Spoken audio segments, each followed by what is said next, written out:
खुले आकाश के नीचे हरी भरी वसुंधरा में आप भीतर की विराट महाशक्ति को उजागर कीजिएगा। लगातार भीतर की राह पर जागे जागे देखते रहना। Meditation is just a non doing state and you are a non doer entity in your true nature. You simply watch your mind, watch your thoughts, watch everything which happens before you inside. Simply watch, be watchful. करना कुछ नहीं, non doing की state में रहते हुए आप mind की doings को, माइंड की एक्टिविटीज को, माइंड की तमाम मैजिक को देखते रहना। माइंड के प्रति पूरी तरह अवगत होना। माइंड से थोड़ा हट करके माइंड की गति को देखते रहना। You are a seer, you are not a mind, you are a seer of it. आप अपने स्वभाव में रहिए और लगातार भीतर की राह पर जगमगाइए। प्रातःकाल की पावन वेला में भीतर की प्रभात उगाए, भीतर के प्रकाश में अंतस यात्रा पर जागे जागे वो सब हालात देखते रहना, सब स्थितियों से अवगत होना जो जो भीतर घटित हो रही है। निष्पक्ष निरपेक्ष रूप में देखते रहना। देखना हमारा स्वभाव है, देखना एक्टिविटी नहीं है।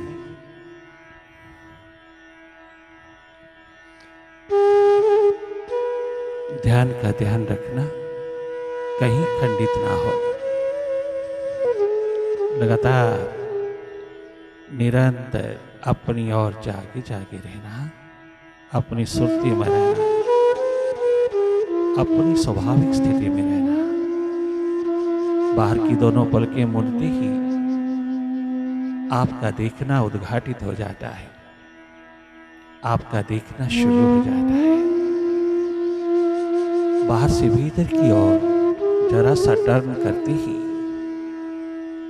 जो भी आपके सामने उतर रहा है आप उसको देखते रहना। निष्पक्ष निरपेक्ष होकर के देखना।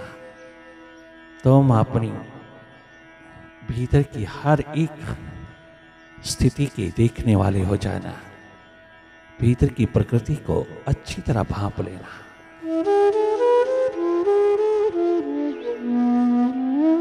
प्रकृति की पावन छटा में अपनी छवि को अच्छी तरह उघाड़ लेना, अपनी छवि को निहार लेना। ये देखना डवाल हो जाए जैसे बाहर की ओर हुआ है जन्म के पश्चात, ऐसे भीतर की ओर भी बहुत नेचुरल वे में ये देखना डवाल हो जाए तो जिंदगी की बहारों में कमी नहीं रहेगी। जीवन बहुत सुखद स्वस्थ होता है जब मेडिटेशन की बहार उतरती है। अंतस ध्यान की परम धारा में अपने मन का स्नान होने देना। लगातार देखते रहना, जो भी हो रहा है स्वतः हो रहा है उसको देखते रहना, कहीं इंटरफियर नहीं करना, केवल देखते रहना। देखना हम सबका स्वभाव है। निष्पक्ष निरपेक्ष होकर के देखते रहना। क्या अच्छा, क्या बुरा, क्या शुभ, क्या अशुभ, क्या पॉजिटिव, क्या नेगेटिव, जो भी स्थिति बनी, जो भी हालात उतरे, जो भी विचार उतरे, जो भी थॉट उतरे, आप उसको देखते रहना। बार बार आदतवश हम उसमें इंडल्ज हो जाते हैं, हमारी आइडेंटिफिकेशन हो जाती है। ये तादात्म्य एकमात्र हमको अपने आप से दूर ले जाता है, वर्तमान के पलों से वंचित कर देता है। माइंड हमको हमेशा पास्ट में या फ्यूचर में लिए जा रहा है।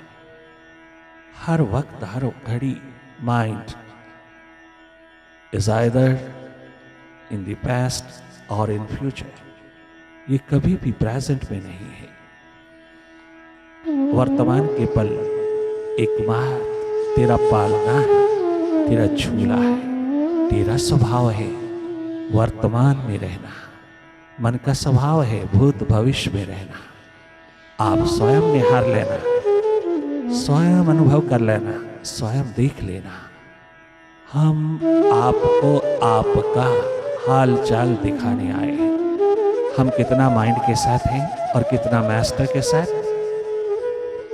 हम कितना विचारों में खोए हैं और कितना हम अपने विराट में, ये तुम स्वयं भांप लेना।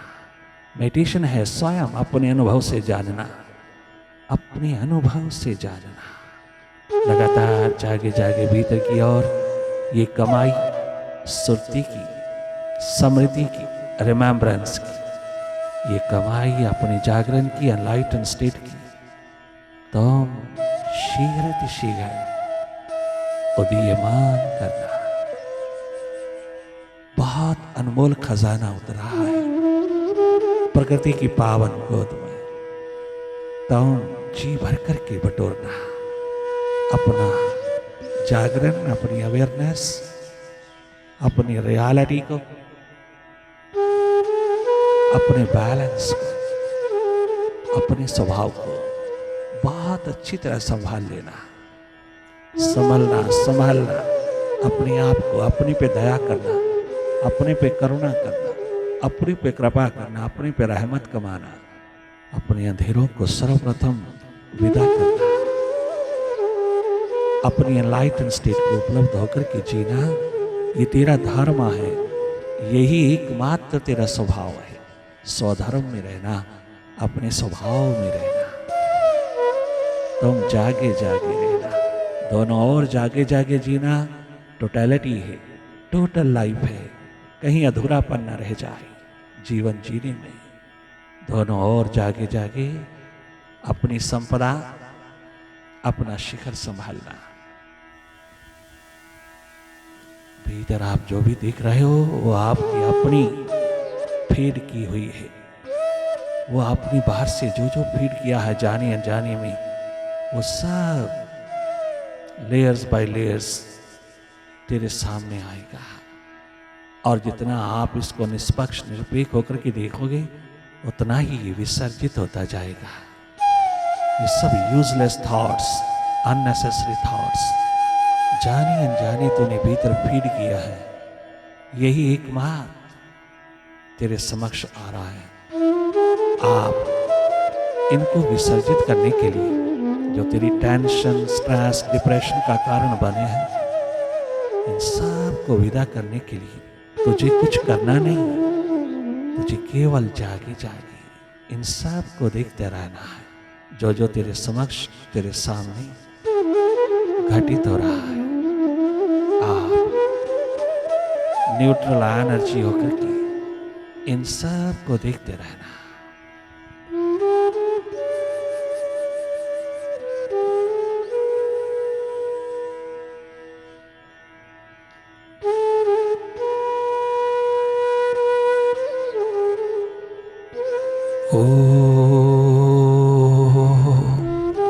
ओंकार आमीन आमन।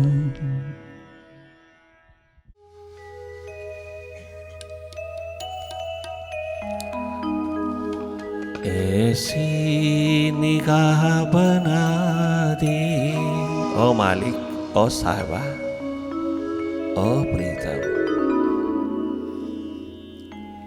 ऐसी निगाह बना दे हर कहीं में तुझको पाऊं।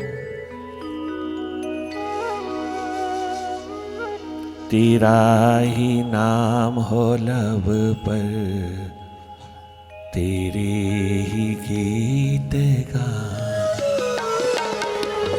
ऐसी निगाह बना दे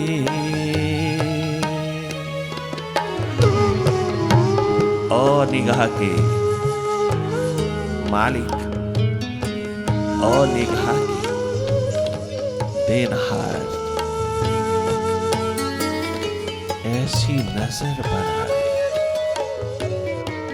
पॉजिटिव, एकमात्र पॉजिटिविटी से भरपूर रहो। ऐसी निगाह बना दे हर कहीं मैं तुझको पाऊं, तेरा ही नाम हो लब पर, तेरे ही गीत गाऊं। ऐसी निगाह बना दे।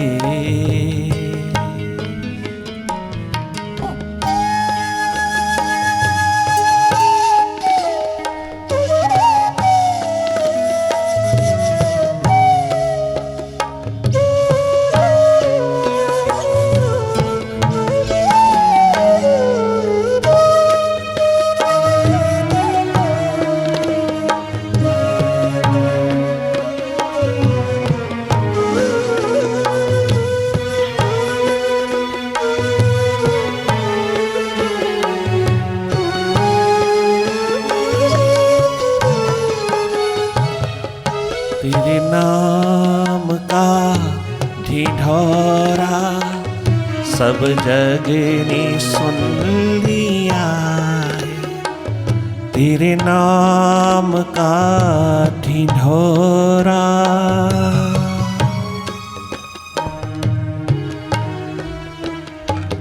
तेरे नाम का ढिढोरा सब जग ने सुन लिया,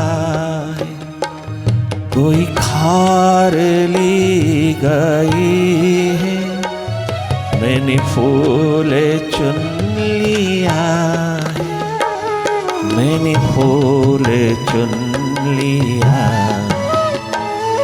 इस बाग से निकल कर घड़ी भर कहीं न जाऊं, तेरा ही नाम हो लब पर, तेरे ही गीत गाऊं।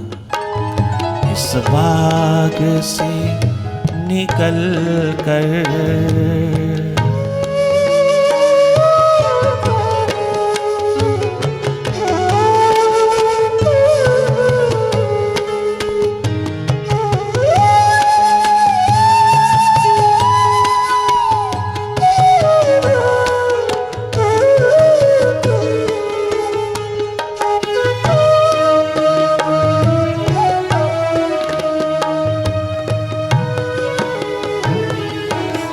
जब भी प्यासे दीवाने प्रेमियों ने अपने मुर्शिद, अपने मालिक, अपने प्रभु के द्वार पर ये अलख जगाया, ये प्यास उठाया, ये दर्द उठाया, तो उधर से भी विराट की ओर से भी जवाब लाजवाब आया।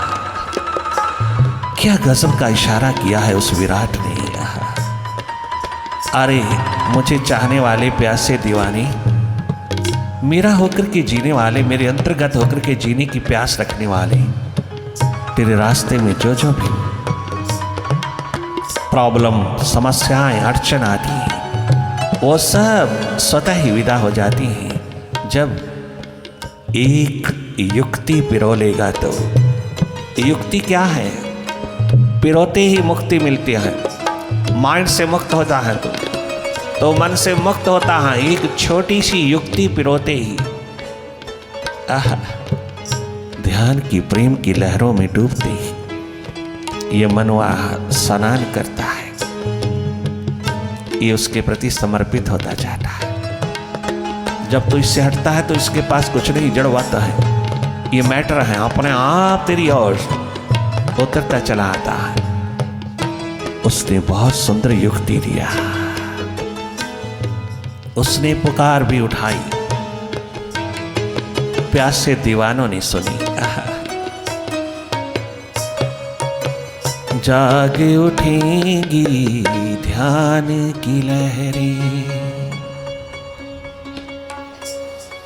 जाग उठेंगी प्रेम की लहरें, जाग उठेंगी प्रेम की लहरें। प्रेम हमेशा परमात्मा से होता है। प्रेम पद पदार्थ प्राणी पैसा प्रतिष्ठा से नहीं होता। इश्क है एकमात्र ईश्वर से, निभाना चाहिए। आशिकी है अपने अस्तित्व को जगाने के लिए, निभाना चाहिए। जिन्होंने इस आशिकी को निभाया वो अस्तित्व के मालिक होके जिए, वही मालिक होके जिए, वही एकमात्र चारों युगों में आबाद हुए। इश्क है ईश्वर से, आशिकी है अस्तित्व से, प्रेम है, प्यार है एकमात्र प्रभु से, प्रीतम से, मोहब्बत है मालिक से। मीरा सहजो राबिया ने, इंदुमती गार्गी ने, मां गुजरी ने, सीता सावित्री ने निभाया। जाग उठेंगी ध्यान की लहरें, मुर्शिद की अंगनाई में। अरे मीरा, अगर तुझे प्यास है मेरे अंतर्गत होने की, गिरधर गोपाल ने कहा, तो जा गुरु कृपा को प्राप्त करके आ। उसकी कृपा के बिना तो मेरे अंतर्गत नहीं हो सकेगी, तो विराट नहीं हो सकेगी, तो मुझ में समा नहीं सकेगी। मैं खुद भी 14 वर्ष लगातार, गिरधर गोपाल ने कहा, भगवान कृष्ण ने कहा, मैं स्वयं 14 वर्ष लगातार गुरु के चरणों में मिट मिट करके इस भगवत्ता को, इस विराट अस्तित्व को उपलब्ध किया है। प्रभु कृपा तेरे पे बहुत, मेरी कृपा तेरे पे बहुत बहती है, पल पल बहती है, परंतु तू मेरे अंतर्गत मुझ विराट में समा नहीं सकेगी। तू स्वयं विराट नहीं हो सकेगी जब तक गुरु चरण शरण की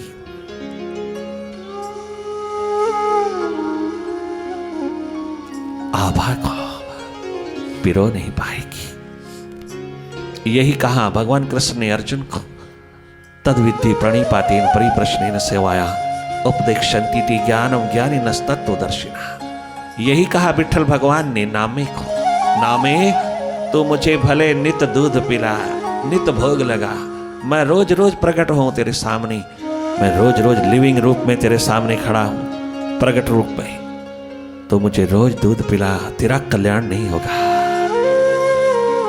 क्या गजब के इशारे हैं स्वयं भगवान के।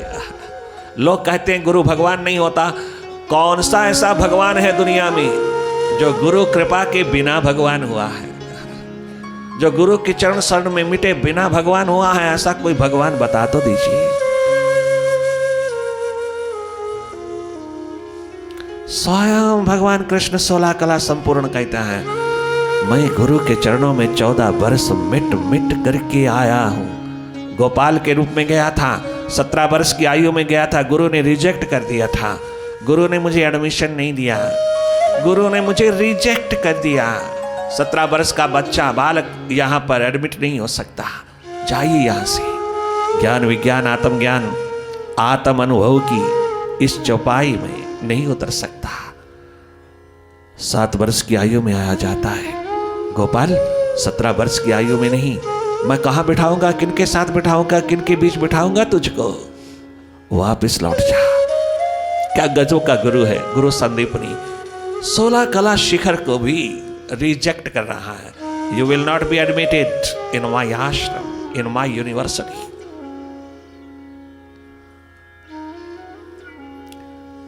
बहुत प्रार्थना में डूब करके, रो रो करके गोपाल ने प्रवेश प्राप्त किया। 17 वर्ष हो गए, गुरु आश्रम में न जा सका, गुरु चरण शरण में न जा सका। क्या गजब का इशारा भगवान अर्जुन को करते हैं। उधर कलयुग में, आज के युग में मीरा को करते हैं। क्या गजब का इशारा करते हैं द्वापर के सखा सखियों को, यमुना किनारे बैठे हुए को। और क्या गजब का इशारा उतारा है उद्धव के ऊपर। उद्धव गुरु के पास रह करके भी भीतर के अंधे हो, गुरु के पास स्वयं द्वारकाधीश के पास रह करके भी अंधे हो, भीतर के अंधे, किताबी ज्ञान के शिखर और अहंकार अभिमान लेकर के चलता हो। तुम्हारी आंख तुम्हारे मालिक के प्रति लगी क्यों नहीं? दुनिया की तरफ क्यों लगी रही? किताबों की तरफ क्यों लगी रही? औरों की तरफ क्यों लगी रही? तुझे अपने मालिक के प्रति कभी आंख उठा करके देखा, उससे नजर से नजर मिला करके पिया है कुछ जिया है? तो राधा सखियों ने उद्धव का मुंह फेर के रख दिया। सारे भारत का शिखर विद्वता का, लर्निंग का माटी का ढेर हो गया उनकी प्यास के आगे। क्या गजब इशारा करते हैं भगवान कृष्ण। सदगुरु हैं, मुर्शिद हैं उद्धव को कहां भेजा?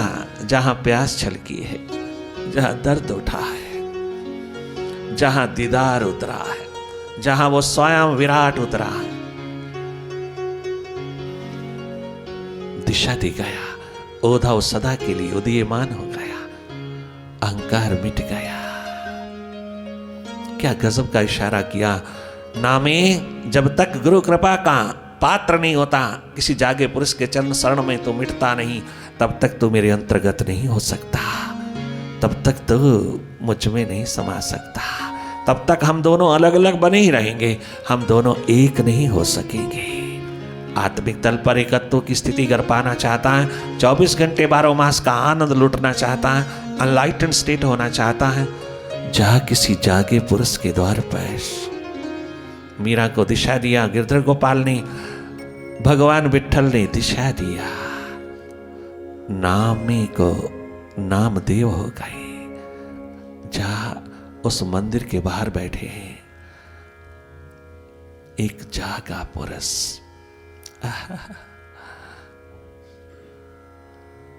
उसके चरणों में उतर जा, वो मेरा नूर लेकर के उतरा है, तो भी नूरो नूर हो जा उसकी चरण शरण में।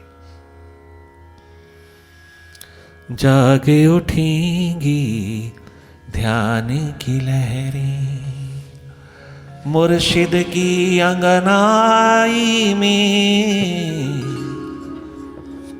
दिल की चोट उभर आएगी, दिल की प्यास उभर आएगी। मन रख दो रहनुमाई में, मन रख दो रहनुमाई में, जागे उठेगी ध्यान की लहर।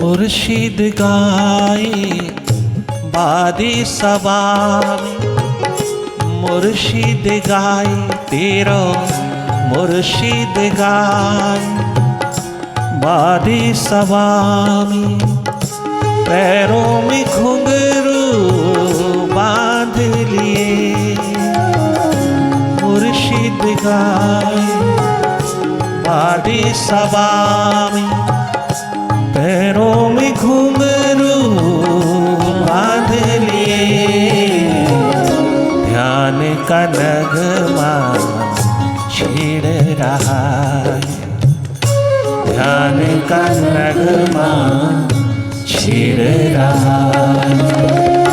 हृदय की अंगनाई में, ध्यान का नगमा छेड़ रहा है, प्रेम का नगमा छेड़ रहा है। हृदय की शहनाई में, अंतस की शहनाई में, सांसों की शहनाई में जागे उठेगी ध्यान की लहरें, जागे उठे ओ प्यासे दीवाने ध्यान की लहरें, जागे उठेगी ध्यान की लहरें।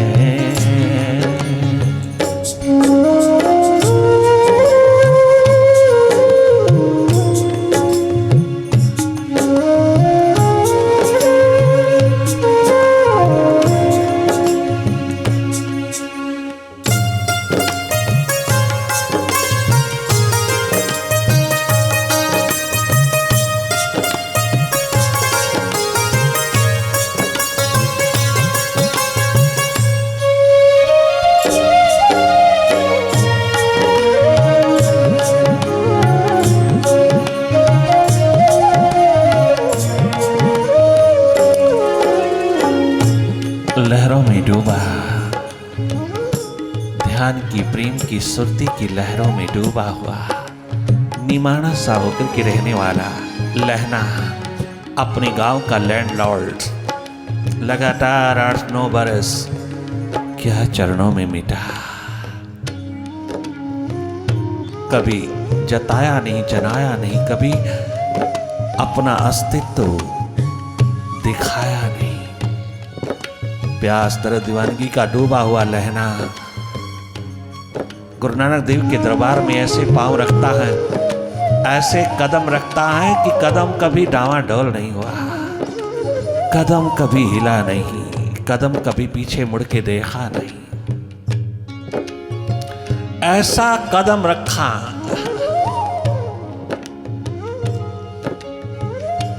कि जमा दिया अपना कदम उसके आंगन में, उसके दरबार में। तभी तो गुरु नानक देव जी ने उसका नाम गुरु अंगद देव रखा। अंगद देव, गुरु अंगद देव। लोग कहते अनपढ़ आपढ़ था, अरे उसके नाम पर तो दुनिया भर के लोग पढ़ते हैं। Guru Nanak Dev university, Guru Angad Dev university. अरे जिनके नाम पर यूनिवर्सिटी चलती हैं वो भी तुम अपढ़ अनपढ़ समझते हो, वो भीतर बाहर के पढ़े लिखे। ओ लहना तूने लेना ही लेना और मैंने देना ही देना। मैं भी क्या करूं, मेरे बस की बात नहीं। मैं आउट ऑफ द ब्रिम बहता हूं, मैं किनारे तोड़ तोड़ के बहता हूं। मैं नित नूतन फ्रेश तरोताजगी में जगमगाता हुआ महासागर उस मालिक ने जो बख्शा है वो किनारे तोड़ तोड़ के बहता है। इसलिए लहना तूने कर लेना, लेना ही है तूने, तू लेने के ऊपर उतरा है। तूने पीना ही पीना है और मैंने पिलाना ही पिलाना है। क्या प्रेम का, प्यार का, दर्द दीवानगी का आलम है। कितनी सन्निकटता, कितनी समीपता, कितनी नियरनेस, एक दूसरे में उतर जाना गुरु शिष्य का। जागा पुरुष हो, गुरु कामिल हो, शिष्य आमिल हो तो खुदा शामिल होने में देर नहीं लगता। खुदा वही शामिल होता है। कदम ऐसा रखा कि पीछे मुड़ के नहीं देखा। अनुकूलता प्रतिकूलता कभी उसको डावाडोल नहीं कर पाई। पीछे मुड़ के नहीं देखा। सब कुछ था, परिवार था, समाज था, सारे के सारे शिखर थे लैंडलॉर्डिज्म के। नहीं, प्यास ऐसी उठी, मिट गए उस ध्यान प्यास प्रेम में। लहना तूने लेना ही लेना और मैंने देना ही देना। जागे उठेगी ध्यान की लहर, जागे उठेगी सुरती की लहर।